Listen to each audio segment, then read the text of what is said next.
Mtazamaji wa Daily News Digital, hapa ni Naivasha nchini Kenya. Ni katika mkutano ambao umekutanisha waandishi wa habari na wadau mbalimbali wa hali ya hewa na mabadiliko ya tabia nchi. Lengo kubwa ikiwa ni katika kuhakikisha ni namna gani wanatoka katika hatua moja kwenda nyingine katika kuhakikisha hali ya hewa kwa upande wa East Africa na Afrika kwa ujumla hali inakuwa shwari, hasa katika kuepusha majanga yanaweza kutokea. Mimi ni Zaitun Mkwama, niko hapa kukuletea mambo mbalimbali ambayo yanajiri hapa. Ninazungumza na wawezeshaji ambao wao ndio wamewezesha mkutano huu ili kukuletea yale ambayo wamepanga, yanayoendelea na matarajio yao katika miaka ijayo. We are here as a part of wiser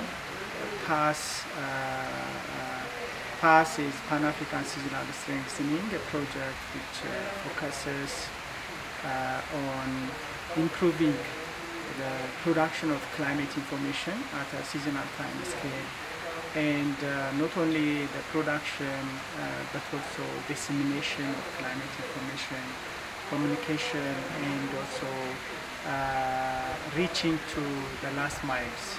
And the workshop that we are having here, we call it a national synergy building workshop on weather and climate information partnership, across different sectors. We have brought participants from Kenya, Tanzania, Burundi, and Rwanda, and we have sector representatives from at least two media people from each country. We have also representatives from agriculture, energy, water, and disaster risk management.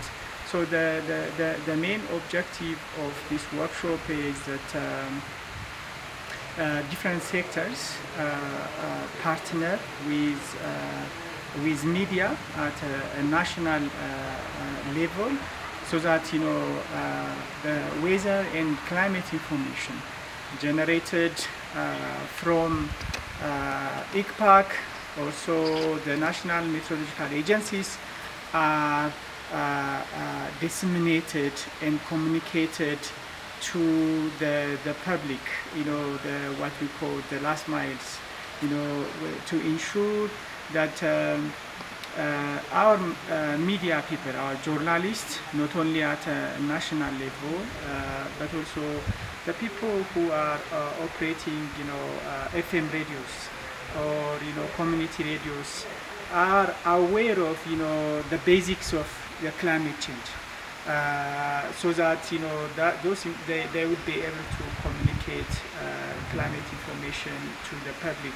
They have the power. We believe that the media has a power, and we believe that media can play a significant role in climate information dissemination.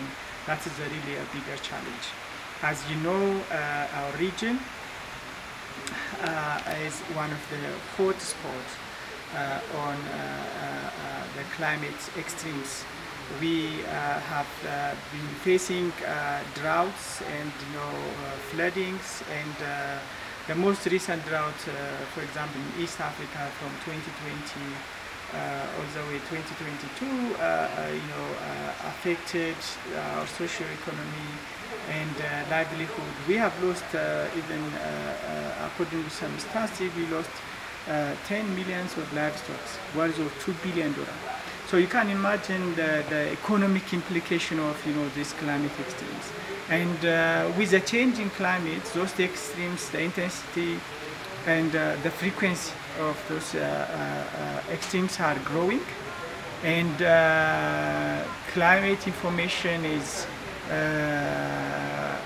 key to build the resilience of the communities.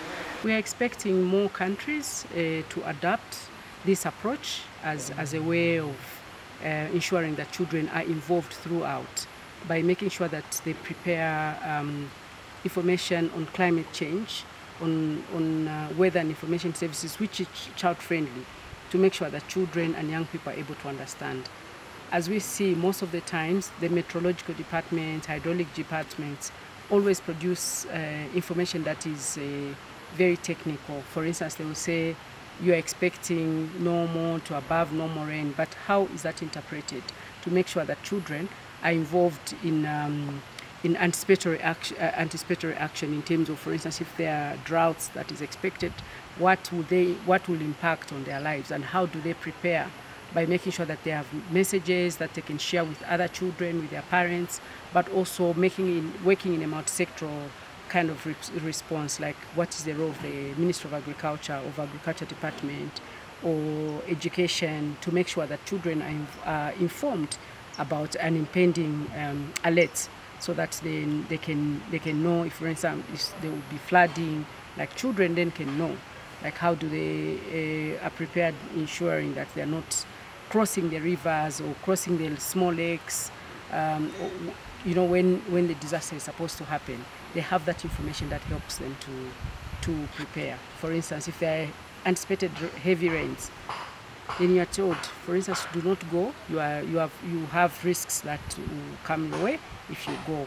If there's a drought, then they will be able to know like what foods, for instance, their parents and themselves as a community can grow drought-resistant crops that can help them still have nutrition even when there's drought. Because normally when droughts happen, families are not able to grow enough crops, because sometimes their crops are not able to do fine because the rains that are received are below normal, and therefore their yields are very low. But if they have anticipatory action, the parents and the children themselves can store food, work together as a community to make sure that there's enough food that will help them continue to have the good nutrition that they need to grow healthy and survive.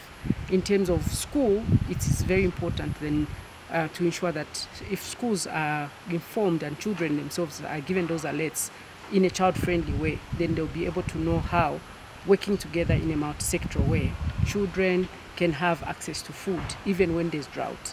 You know, they can have like a school feeding, which allows children to continue going to school, because when there's a drought, parents don't have enough food. Children stay away from school. You know, they are hungry and they just want to stay away from school. So how can you prepare those alertness that help them to be able to anticipate those and be able to adapt and prepare for the hazard as it happens? Tunapoangalia swala zima la utabiri wa hali ya hewa, na kuna vitu kama mabadiliko katika tabia nchi,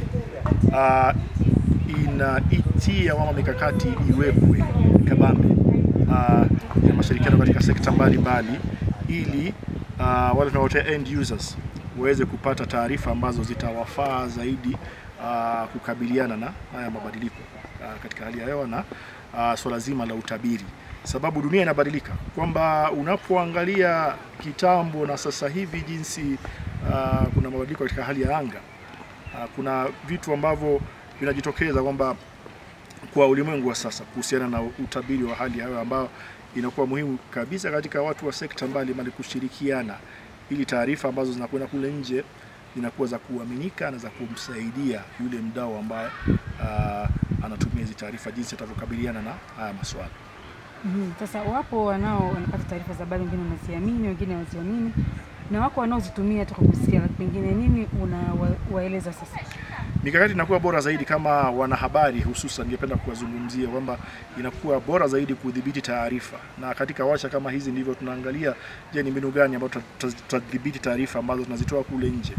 Ni kupitia mashirikiano na wadau katika sekta mbalimbali ili wanalipo zile taarifa. Kwa hivyo kwa wanahabari hususan, changamoto ni kuhakikisha kwamba taarifa zozote kuhusiana na hali ya anga zimedhibitiwa, sababu sisi kuna vitu vingi kwenye mtandao, mtu anasema lolote lile, alafu yule aliye kwenye kijiji kule anazipata na chukua maza kweli. Kwa hivyo mojawapo wa mambo ambayo tunajadili katika warsha hii ni hivyo vipengele, kuangalia kwamba taarifa ambazo zinatoka kule nje ni taarifa za kuaminika. Umewasikia wawezeshaji wakieleza matumaini yao baada ya mafundisho haya ambayo yanaendelea hapa Naivasha. Hebu sasa nikupeleke kwa washiriki. Nini wao wanatuambia baada ya siku 5 katika mafunzo haya? Anything to add from the group? Anything? Question? Questions? Questions? I think everything is clear. Everything is clear. Thank you very much. Hatukufikiri kwamba kuna zingine institutions that we can work with. For example, energy and water, for example, education, for example, health, for example, and so on. There are different institutions that are can work on climate change and weather. But sisi tulikuwa tunagusa tu kilimo. Sasa kwa hayo yote, mchanganyiko huo na mliojifunza, unadhani nini sasa wanaokutazama sasa watarajie baada ya mafunzo hayo ya kuwataka kushirikiana katika kufikisha taarifa sahihi? Watakao nitazama kwa kushirikiana na hii nani, this framework, this synergy is going to help different institutions through media. So we are going to plan. We live here with plans of actions to go and cooperate or to engage different institutions in order to be resilient. Kile ambacho nimejifunza ni ushirikiano ambao unahitajika ili kuhakikisha kwamba zile habari ambazo tunazitoa kwa wananchi na kwa jamii ili kuweza kukabiliana na mabadiliko ya tabia nchi yanawafaa zaidi tunaposhirikiana kila sekta pamoja na washikadau wote. Zaidi ya yote, kile kilichonifurahisha zaidi ni mtazamo wa kuweza kuwashirikisha watoto, maana katika masuala ya mabadiliko ya tabia nchi watoto wameathirika pakubwa sana, lakini pia katika meza ya mazungumzo ya masuala haya wanaonekana kutengwa. Kwa hivyo warsha hii imeonyesha wazi na taswira kamili kwamba kuna hitaji kubwa kwa washikadau wote kuhakikisha kwamba watoto wanashirikishwa katika masuala haya, wanahusishwa sio tu katika mtazamo wa kutengeneza mikakati, lakini pia kuhusishwa katika meza ya mazungumzo, kutengeneza habari ambazo zinawafaa na zinawasaidia ili kuweza kuhakikisha tunawashirikisha pia katika suluhisho kwa ajili ya athari za mabadiliko ya tabia nchi. Naamini kutoka hapa kuna mikakati na kuna juhudi ambazo tunaenda kuweka kwa pamoja, haswa kama wanahabari, kwamba hata kuna zile sekta ambazo hatukuwa tunashirikiana nazo, haswa tunapozungumza kuhusu kutoa habari ambazo zinahusu mabadiliko ya tabia nchi, lakini sasa tunaamini kwamba tunaenda kuwahusisha na tunaenda kufanikiwa katika kukabiliana na mabadiliko ya tabia nchi na kuhakikisha kwamba tunashirikisha jamii. Ni Tanzania, Rwanda, Burundi na Kenya ndio wanaoshiriki mkutano huu kubwa, hasa wakijadili kuhusiana na mabadiliko ya tabia nchi na hali ya hewa. Umewasikia wakieleza hapa lengo lao kubwa ndani ya miaka ijayo, wakitamani hali ya hewa iwe swala zima ambalo linatiliwa maanani na tiliwa mkazo kwa watu wote, hasa katika jamii, ili waweze kutekeleza majukumu yao kufuatiana na taarifa ya hewa nini inasema. Kutoka Naivasha nchini Kenya, mimi ni Zetu ni Mkwama wa Daily News Digital.